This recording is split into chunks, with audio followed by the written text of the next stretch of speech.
Bonjour et bienvenue une fois de plus dans cette vidéo où il est question de montrer comment compléter un réseau hydrographique préalablement vectorisé sur Google Earth. La première des choses, c'est d'ouvrir le fichier comme c'est le cas actuellement, et ensuite nous allons enregistrer ce fichier qui est au format SHP. Cette fois-ci, nous allons l'enregistrer au format KML reconnu par Google Earth.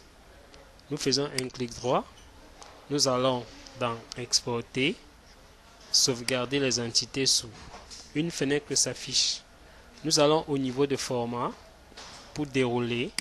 À défaut, c'est S-Rich File. Mais comme nous voulons un KML, nous déroulons pour choisir Car Hall Markup Language. Nous allons maintenant dans Parcourir.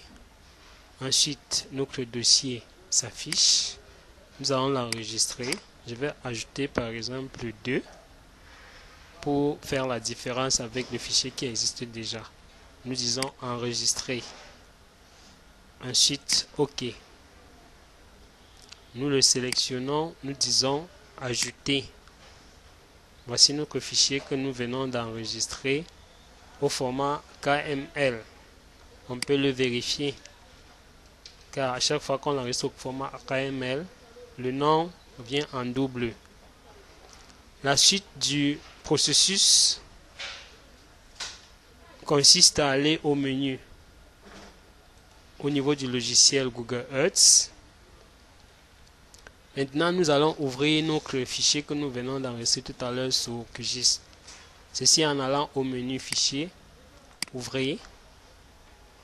Nous avons nommé ce fichier Réseau hydrographique 2. Nous disons Ouvrir. Dès que le fichier s'affiche, nous le déplaçons des lieux temporaires pour le positionner au niveau des lieux. Par exemple, à cet endroit précisément. Comme c'est venu en rouge, il est question pour nous de changer le style pour affecter la couleur bleue.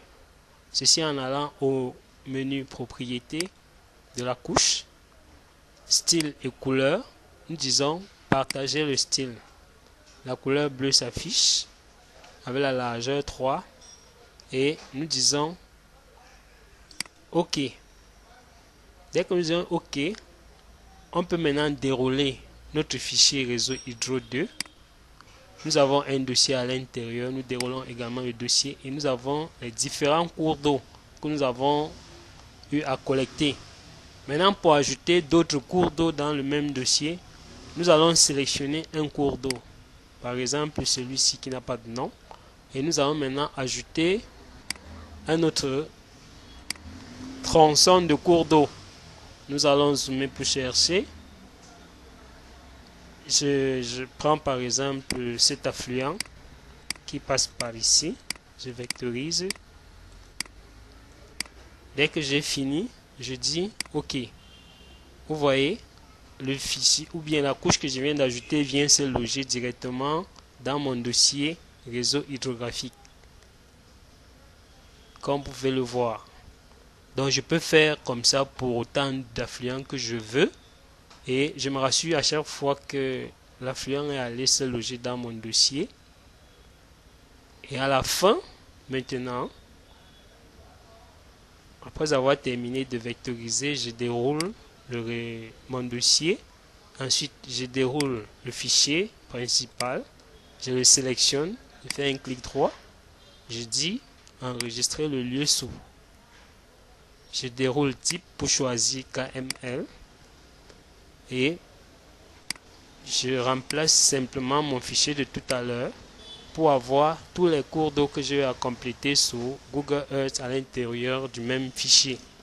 Dès que ce fait, je retourne maintenant sur